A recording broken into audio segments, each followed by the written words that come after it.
Removable partial denture framework fabrication.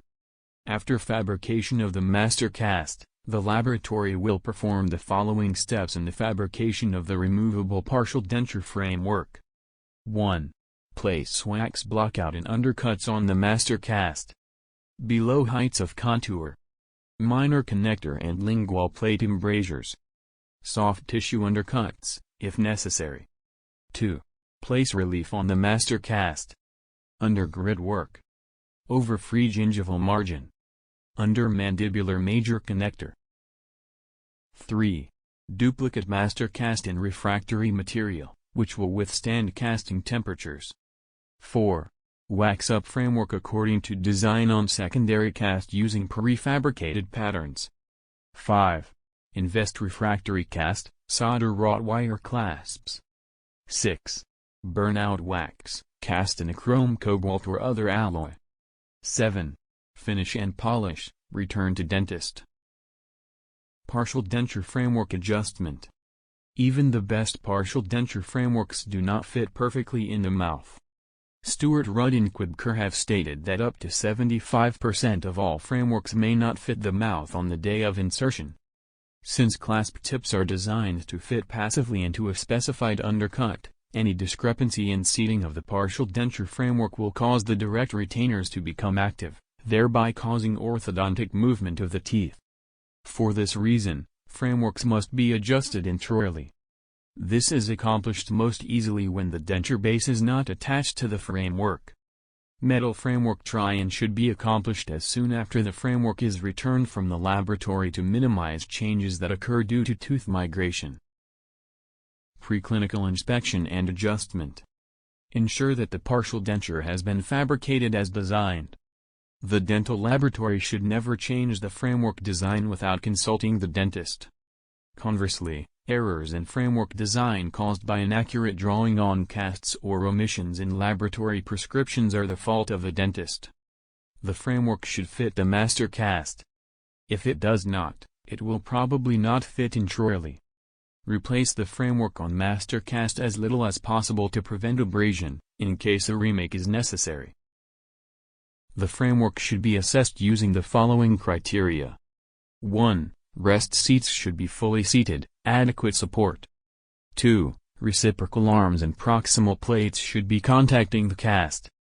3. Lingual plates and maxillary palatal major connectors should be in intimate contact with the cast, food impaction. 4. Major and minor connectors should be an adequate distance from abutment teeth, hygiene. Adjust, if possible, or have lab adjust or remake framework. 5. Major and minor connectors should be of proper proportions, rigidity, hygiene. Note especially that cingulum rests should not be carried into embrasures and that embrasure minor connectors for distal extensions should not be in contact with the more anterior tooth, unless it has a rest seat preparation. Adjust, if possible, or have lab adjust or remake framework. 6. Butt joints should be adequate for acrylic resin, slightly undercut. Adjust, if possible, or have lab adjust or remake framework. 7. Clasps should be of uniform taper. 8. Proper grid work should have adequate relief.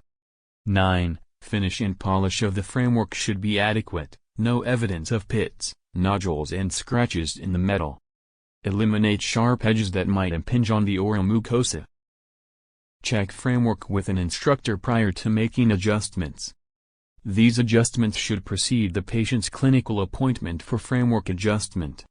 Heatless stones, diamond burrs, bracelet E-cutter burrs, carborundum discs and coarse stones may be used to make adjustments to the major and minor connectors.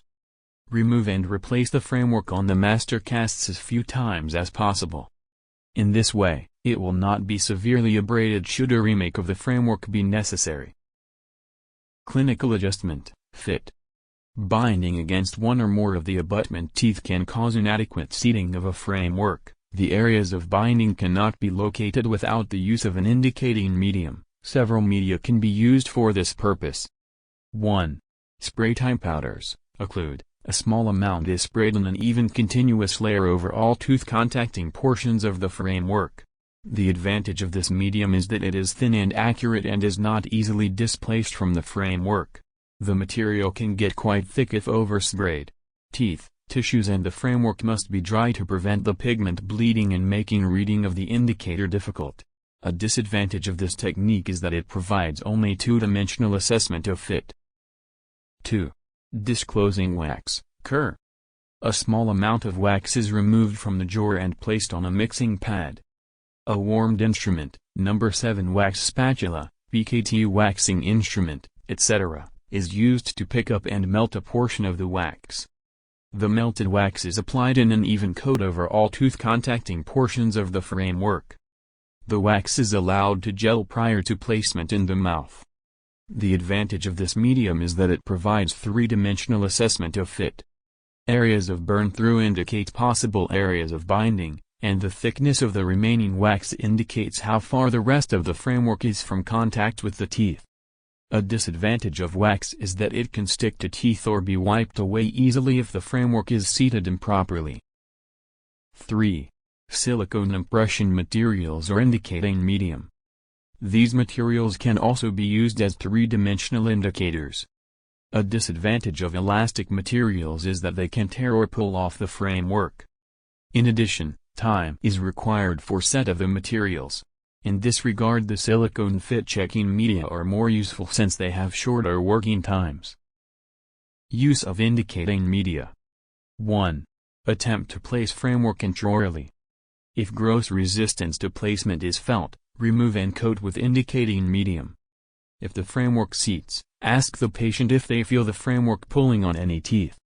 The latter sensation will be caused by active engagement of abutment teeth. Inquire as to the overall comfort of the framework. 2. Remove the framework and coat it with indicating medium. Align the framework over the abutment teeth and use finger pressure over rest seats along the path of insertion. Do not place pressure over grid work of distal extensions as this will fulcrum the framework. If gross resistance to seating is encountered, remove and inspect for areas of burn-through. Have an instructor inspect the framework. Relieve areas of binding as indicated. Repeat until seating is achieved. The master cast can be inspected for areas of abrasion that may indicate areas of gross binding as well. 3. Once the denture can be seated, coat with media and seat along the path of insertion again. Use firm even pressure over the rest seats and/or indirect retainers. A mirror handle can be used for seating purposes. Use care in removing the framework, as removal along the wrong path of insertion will change the markings with displaceable media, wax and spray media. 4. Use caution in adjusting the framework. The clinician must differentiate between normal and abnormal contacts. Guiding planes normally will exhibit long vertical areas of contact, but broad areas of complete burn-through may indicate a binding contact on the guiding plane. Similarly, the retentive tip of direct retainers will normally exhibit burn-through, but active clasp retention must be eliminated after the framework is fully seated. Therefore, the first step in adjustment is to ensure complete seating. The most common areas that interfere with seating are 1. Under rests. 2. Rigid portions of direct retainers, for example above the survey line. 3. Interproximal portions of lingual plate major connectors. 4. Interproximal minor connectors. 5. Shoulder areas of embrasure clasps. Use of indicating media. Experience is required to differentiate between normal and excessive marking of the indicator medium. Therefore it is wise to consult with an instructor regarding proposed changes prior to adjustment. Adjustments can be made with small round diamond burrs, white stones or rubber abrasive points, depending on the position and extent of binding. Do not use excessive force or the framework may be bent. Heat generation is one of the reasons major adjustments are made prior to acrylic placement, i.e. the heat would melt the acrylic. 5. Completely remove any media contaminated with metal grindings and place fresh media. Repeat this procedure until full seating is achieved. At this point a thin, Even film of media should be observed under rests and indirect retainers. The wax or silicon media will have a grayish hue from the underlying metal. The feel of the denture upon seating will change from a grating or snapping sensation to one of a gliding sensation. Normal adjustment of a framework should take no longer than 20 minutes. 6. Check for soft tissue impingements using pressure indicating paste. Remove a small portion from the jar, and place it on a mixing pad. Use a stiff bristled brush to spread a thin layer over the tissue surfaces of the major connector and infrabulge clasps. Leave streaks in the paste. Place entirely with moderate pressure and remove. Relieve any areas of marked burn-through. If streaks are left in the paste, this indicates no contact with the tissues. Adjust or leave accordingly. Maxillary palatal connectors should exhibit broad even contact with the palate. 7. If the framework cannot be adequately adjusted, it should be remade. In some cases this decision may be made at the preclinical inspection stage. Make this determination early, so that time will allow for a new impression to be made. Determine if the casting fits similarly on the cast and in the mouth. If it does not, the final impression was most likely inaccurate and should be remade. If the casting does fit similarly, the discrepancy may be due to laboratory errors. In many cases abrasion of the master cast will require remaking of the final impression as well. If the preclinical inspection leads the dentist to believe a remake is a possibility, a new custom tray should be made prior to the patient appointment in anticipation of the need for a new impression. Occlusal adjustments to the framework. Since most frameworks are fabricated on unmounted casts, there are usually occlusal interferences present on rests and indirect retainers. These should be adjusted at this time. Vertical dimension should remain unchanged by a removable partial denture in almost all instances. The framework should not interfere with normal centric and eccentric contacts of the maxillary and mandibular teeth. Contacts should be identical with and without the framework in the mouth. Mark occlusal contacts with thin articulating paper and remove the framework for adjustment. The highly polished metal surfaces do not mark well with articulating paper, so that the opposing occlusion should be checked for heavy contacts. Diamond burrs, heatless stones, chauffeur stones or crosscut Brasseler lab burrs will most readily remove interferences. Do not forget to locate and adjust excursive interferences. When maxillary and mandibular frameworks are being adjusted, they should be adjusted individually, then placed in the mouth together to eliminate interferences between the frameworks.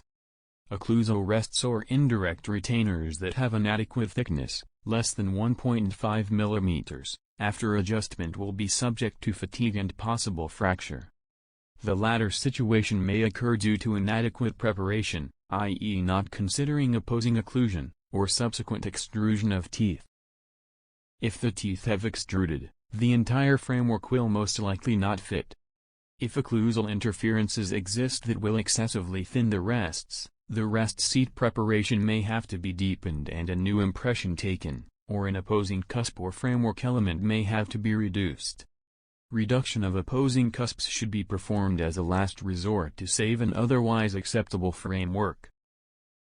Occlusal interferences should not normally occur on retentive clasp arms if proper treatment planning has been followed. However, if the opposing occlusion is not considered at the time of mouth preparations, it is possible that occlusal contact may occur on a retentive arm. If this contact is minor, the opposing cusp may be reduced. Again, reduction of opposing cusps should be performed as a last resort to save an otherwise acceptable framework. If the interference is gross, the tooth surface should be recontoured, i.e. lower height of contour, and a new impression taken. In no instance should a retentive arm be relieved, since this will affect its flexibility and resistance to fracture. Special adjustments for distal extension cases. In most cases, distal extension cases will be designed with relatively short occlusogingival guiding planes to allow for release of the abutments during tissueward movement of the denture base. However, there are some cases where teeth are tipped and a long guiding plane is the only type of guiding plane that can be placed. In these instances, physiologic relief of the framework should be used to provide release. With this technique, the distal guiding planes, minor connectors and lingual plates are coated with alcohol and rouge, not wax or silicone. The framework is placed anteriorly and placed under hyperfunction by pressing over the distal extension grid work. The framework is removed and the guide planes and other rigid metal contacts, which could torque the tooth, are relieved in areas of burn-through. Relief should be provided so that marks remain in only the occlusal 1/3 of the guiding planes. Finishing and polishing of adjusted surfaces. All adjusted surfaces should be smoothed and brought to a high polish. This is imperative, since even well-finished frameworks have been shown to enhance intraoral plaque adhesion. Deadco green knife edge wheels for chrome cobalt alloys will remove scratches and bring the adjusted surface to a high shine quickly. Additionally, Deadco blue clasp polishers or any other carborundum impregnated points can be used to finish the chrome cobalt alloy. A final polish can be placed using a Tripoliano bristle brush and rouge on a small diameter cloth wheel. Use care not to snag the cloth wheel on sharp edges of the framework, to prevent injury to yourself. Remove traces of the polishing compounds with soap and water and a toothbrush. Acknowledgements. A special thank you to the free text-to-speech for U.S. English language ttfmp3.com. Thank you for your attention. Yours sincerely, the Associate Professor, M.D., Ph.D., EDM, Vyacheslav Tomilin.